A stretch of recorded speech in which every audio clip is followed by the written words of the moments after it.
Bismillahirrahmanirrahim. Today our topic is reversible and irreversible reaction. Chemistry हम start करने लगे थे 10th क्लास की। कल हमने इंट्रोडक्शन देखा था, केमिकल इक्विलिब्रियम का इंट्रोडक्शन क्या था। उसमें हमने देखा था कि हम मतवाजन कायम करते हैं, तवाज़ुन बरकरार रखते हैं रिएक्टेंट्स और प्रोडक्ट के दरमियान। तो आज हमारे पास है irreversible and reversible reaction.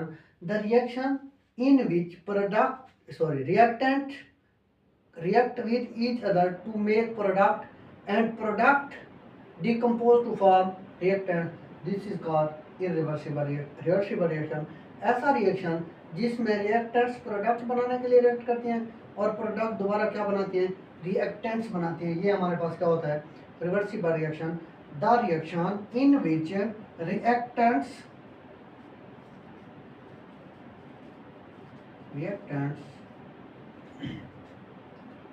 react with each other to form product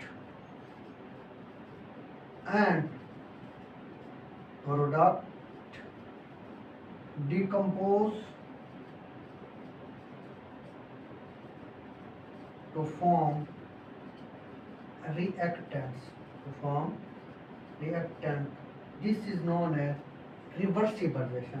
कि हमारे पास ऐसा रिएक्शन होता है जिसमें प्रोडक्ट रिएक्टेंट्स में तब्दील हो जाती है, रिएक्टेंट्स प्रोडक्ट में। It is known as double headed arrow, shown by double headed. हम इसको दो तीरों से शो करते हैं कि ये रिवर्स भी है, फॉरवर्ड भी है। तो this reaction can not be completed. ये रिएक्शन कंप्लीटेड नहीं होते, मुकम्मल तौर पर कभी तकमील तक नहीं पहुंचते, because they are reverse reaction reversible.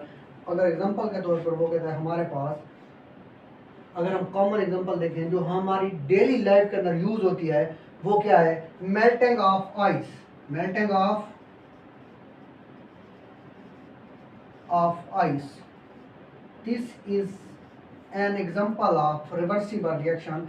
जब आइस मेल्ट होती है then it converted into water and freezing of water converted into ice. तो ये हमारे पास क्या होता है, रिवर्सिबल रिएक्शन होता है। देन हमारे पास आ जाती है irreversible reaction. The reaction in which reactants react with each other to form and product cannot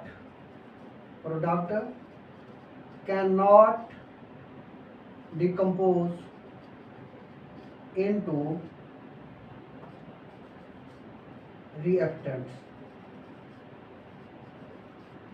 ये हमारे पास ऐसा अमल होता है जिसमें क्या होता है, जो प्रोडक्ट रिएक्टेंट्स होते हैं वो प्रोडक्ट तो बनाते हैं, रिएक्टेंट में क्या बनाए, प्रोडक्ट, लेकिन प्रोडक्ट्स दोबारा रिएक्टेंट्स नहीं बनाते। ये हमारे पास होता है इरिवर्सिबल, मतलब ये फॉरवर्ड रिएक्शन है, ये बैकअप नहीं हो सकता। फॉर एग्जांपल हम देख सकते हैं बर्निंग ऑफ वुड, लकड़ी का जो जलना है ये इरिवर्सिबल रिएक्शन है। बर्निंग ऑफ वुड क्या है, इरिवर्सिबल रिएक्शन। ये हमारे एक बार अगर लकड़ी जल जाए तो दोबारा हम कोयले से लकड़ी नहीं बना सकते। तो ये हमारे पास रिवर्सिबल और इरिवर्सिबल रिएक्शन थे।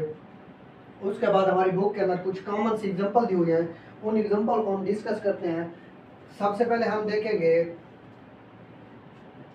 रिवर्सिबल रिएक्शन की एग्जांपल, उसके बाद हम देखेंगे इरिवर्सिबल रिएक्शन की एग्जांपल को।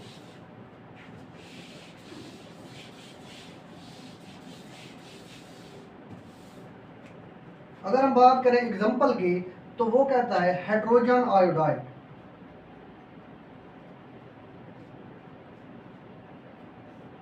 Hydrogen plus iodine react with each other and made hydrogen iodide. जब हाइड्रोजन और आयोडीन आपस में मिलते हैं तो एक प्रोडक्ट बनता है जिसको हम हाइड्रोजन आयोडाइड बोलते हैं।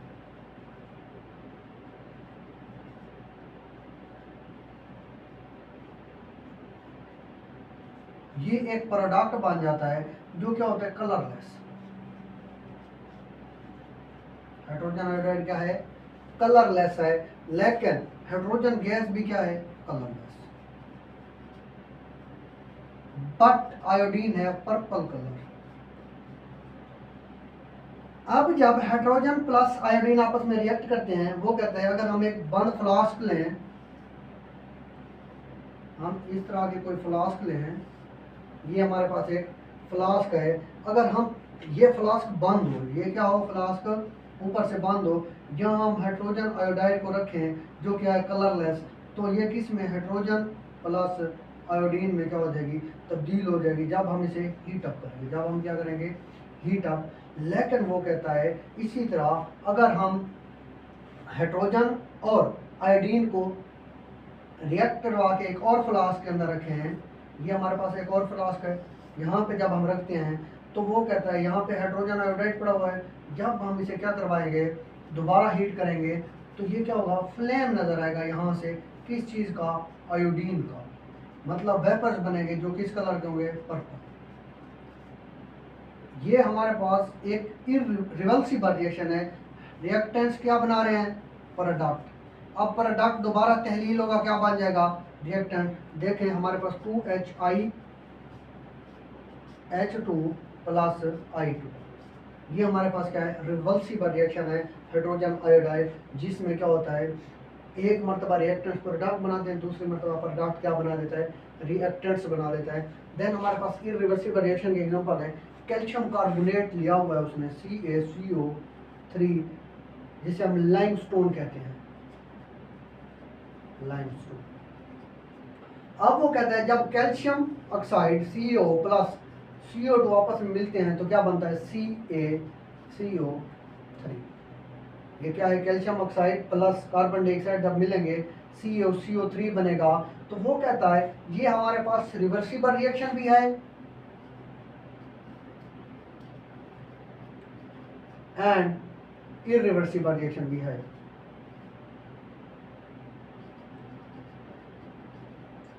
क्यों, क्योंकि अगर हम अब देखें इरिवर्सिबल रिएक्शन, वो कहता है हम एक फ्लास्क लें, ये हमने एक फ्लास्क ले ली, ठीक हो गया, जिसका ऊपर वाला मुंह क्या है, बंद है, यहाँ पे CaCO3 पड़ा हुआ है। अब जब हमने यहां से इसे हीट अप करना है तो ये क्या होगा, हमारे पास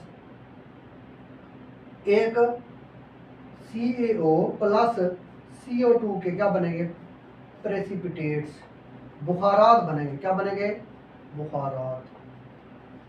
अब जब फ्लास्क बंद है, यही बुखारात क्या हो जाएंगे, कंडेंस, क्या हो जाएंगे, कंडेंस, एंड दोबारा क्या बना देंगे, कैल्शियम कार्बोनेट। जब हम बंद फ्लास्क लेंगे, ये हमारे पास एक रिवर्सिबल रिएक्शन है। जब बंद फ्लास्क लेंगे, उसमें हमने कैल्शियम कार्बोनेट को डाला, हीट अप किया, तो वो किसके ऑक्साइड में तब्दील हो गया, CaO प्लस CO2, और वो कुछ देर बाद जब वो ठंडे हो गए, कंडेंस होने के बाद वो क्या फॉर्म में आ गए, CaCO3। ये हमारे पास रिवर्सिबल रिएक्शन है कि दोबारा क्या बन गए, हमारे पास प्रेसिपिटेट्स किस चीज़ के बन गए, CaCO3 के। अगर हम इसी तरह के एक और फ्लास्क लें, लेकिन अब की बार हमने क्या करना है, उसका जो पेंदा है, उसका मुंह है, वो खुला रखना है, यहाँ पे CaCO3 पड़ा हुआ है, अब ये ओपन है, ये क्या है, ओपन।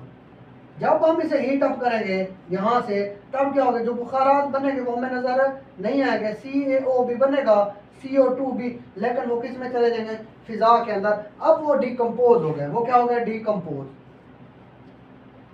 अब हम दोबारा उन्हें इकट्ठा नहीं कर सकते, तो ये हमारे पास क्या है, इरिवर्सिबल रिएक्शन है, जिसमें क्या हुआ, बुखारात डिकम्पोज हो गए, वो एनवायरनमेंट के अंदर चले गए, हम उन दोबारा बुखारात को इकट्ठा नहीं कर सकते।